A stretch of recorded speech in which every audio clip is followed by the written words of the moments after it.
چلیے سیدھا آج کے اس تجزیے میں چلتے ہیں۔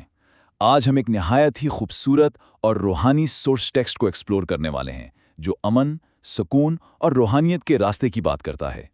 اس گفتگو میں ہم مل کر سمجھیں گے کہ انسانی روح کو حقیقی اطمینان آخر ملتا کہاں سے ہے۔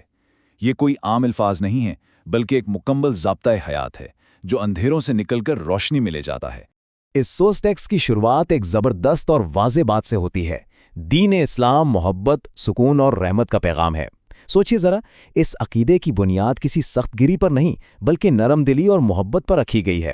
ایک ایسی بھاگ دوڑ والی دنیا جہاں ہر طرف افراتفری ہو، وہاں یہ تصور کتنا ٹھنڈک اور سکون دیتا ہے نا؟ یہی وہ بیس ہے جس پر ہماری آگے کی ساری گفتگو کھڑی ہونے والی ہے۔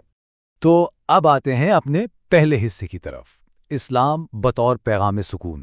آئیے دیکھتے ہیں کہ یہ دلی سکون کا آغاز آخر ہوتا کہاں سے ہے۔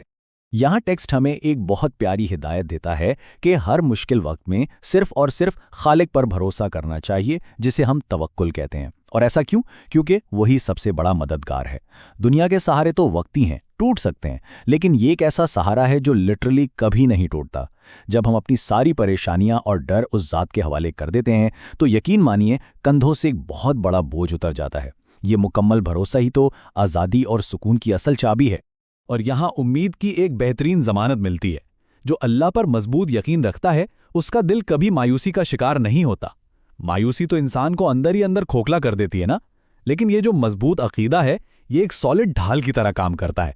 یہ کلیئر کرتا ہے کہ یقین بس کوئی ہوا میں خیال نہیں ہے بلکہ ایک عملی ہتھیار ہے جو زندگی کے ہر اتار چڑھاؤ میں ہمیں بچاتا ہے۔ اب بڑھتے ہیں دوسرے حصے کی طرف جو ہے روح کی راحت۔ چلیے ان روحانی طریقوں پر غور کرتے ہیں جو ہمیں اندر سے سکون دیتے ہیں۔ یہاں نماز کو صرف ایک روٹین یا فرض کے طور پر نہیں پیش کیا گیا بلکہ اسے روح کی راحت یعنی سول کا کمفرٹ کہا گیا ہے۔ ایک ایسی فاسٹ پیس دنیا میں جو مسلسل بھاگ رہی ہے، یہ روحانی رابطہ ہمیں وقتی طور پر دنیا سے ڈسکنیکٹ کر کے اپنے خالق کے سامنے کھڑا کر دیتا ہے۔ یہ روح کی ایک ایسی غذا ہے جو اسے تھکنے نہیں دیتی۔ یہ بات واقعی سوچنے پر مجبور کرتی ہے کہ عبادت کا اصل مقصد تو ہمارے اپنے ہی سکون کے لیے ہے۔ اور اس کنیکشن کا ایک اور بہت اہم حصہ دعا ہے، جسے سورس ٹیکسٹ نے مومن کا سہارا قرار دیا ہے۔ جب سچائی دل سے پکارا جاتا ہے تو ہر بات سنی جاتی ہے۔ یہ تصور بتاتا ہے کہ دعا صرف کچھ مانگنے کا نام نہیں ہے بلکہ یہ تو ایک مکالمہ ہے، ایک کانورسیشن ہے۔ یہ اس بات کا احساس ہے کہ ہم اس بھاری دنیا میں اکیلے بالکل نہیں ہیں۔ ایک ذات ہے جو نہ صرف سنتی ہے بلکہ بہت مضبوط سہارا بھی دیتی ہے۔ یہ اندر کے ڈر کو ختم کرنے کے لیے بہت طاقتور چیز ہے۔ تیسرا حصہ ہے صبر اور شکر۔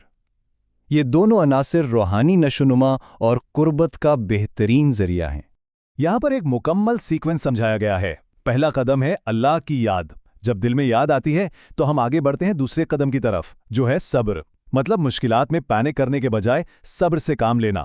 پھر اس صبر سے تیسرا قدم نکلتا ہے شکر، اور جب شکر گزاری آتی ہے تو اس کا فائنل نتیجہ برکت کی صورت میں نظر آتا ہے۔ یہ سٹیپ بائی سٹیپ پروسیس دکھاتا ہے کہ روحانیت کوئی بے ترتیب چیز نہیں بلکہ کاز اور ایفیکٹ کا ایک بہت ہی خوبصورت سلسلہ ہے۔ اب آتے ہیں چوتھے حصے پر، اخلاق اور دوسروں کا حق۔ حقیقی روحانی سکون تب تک مکمل ہی نہیں ہوتا جب تک ارد گرد کے لوگ محفوظ اور خوش نہ ہوں۔ یہاں ایک بہت بنیادی موازنہ یا کمپیریزن کیا گیا ہے۔ ایک طرف نفرت ہے جسے ٹیکسٹ سختی سے بچنے کا کہتا ہے کیونکہ نفرت دل کو اندر سے میلا کر دیتی ہے، جبکہ دوسری طرف وہ خصوصیات ہیں جنہیں اپنانے پر زور دیا گیا ہے، محبت، اخلاق اور رحمت۔ دیکھا جائے تو یہ مکمل طور پر ہماری اپنی چوائس ہے۔ یہ ہمیں بتاتا ہے کہ اپنے اندر کے جذبات کو فلٹر کرنا اور پازیٹیو چیزوں کو چننا ہماری اپنی ذمہ داری ہے۔ اور پریکٹیکلی ان خصوصیات کو اپنی زندگی میں لایا کیسے جائے؟ سورس ٹیکسٹ نے ان 3 بنیادی باتوں کو ایک اچھے کردار کی پہچان بتایا ہے۔ پہلا، دوسروں کی مدد کرنا، یعنی اپنے ذاتی مفاد سے باہر نکل کر انسانیت کی فکر کرنا۔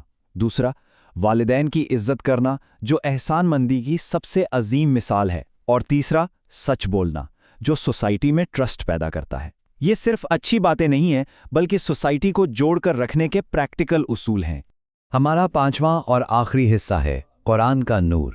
زندگی کے سفر میں راستہ دکھانے والی وہ روشنی جو کبھی مدھم نہیں پڑتی۔ سورس مٹیریل میں ایک بہت ہی طاقتور امیج کریٹ کیا گیا ہے کہ قرآن کا نور زندگی کے اندھیروں کو روشن کرتا ہے۔ اندھیرے سے مراد یہاں جہالت، پریشانی اور راستہ بھٹک جانا ہے۔ ایسے میں یہ آسمانی ہدایت ایک چراغ کی طرح کام کرتی ہے جو سیدھا راستہ دکھاتی ہے تاکہ ہم اندھیروں میں ٹھوکریں نہ کھائیں۔ یہاں پر ایک بہت اہم بات یعنی کنسسٹنسی کی تلقین کی گئی ہے۔ کوڈ صاف کہتی ہے کہ ہر دن شکر ادا کریں، چاہے خوشی ہو یا غم۔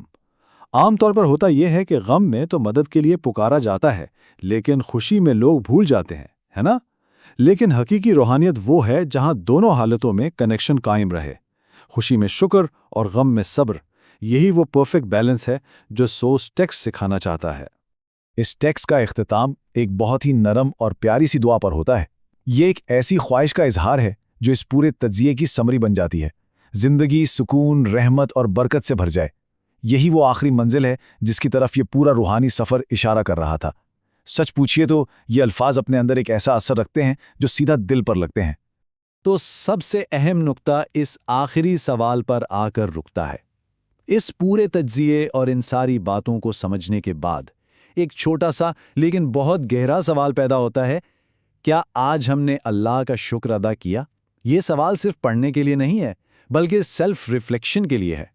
اس شور و غل والی فاسٹ دنیا میں کیا ہم نے 2 پل رک کر اس ذات کا شکریہ ادا کیا جس نے ہمیں سکون اور رحمت کا راستہ سکھایا؟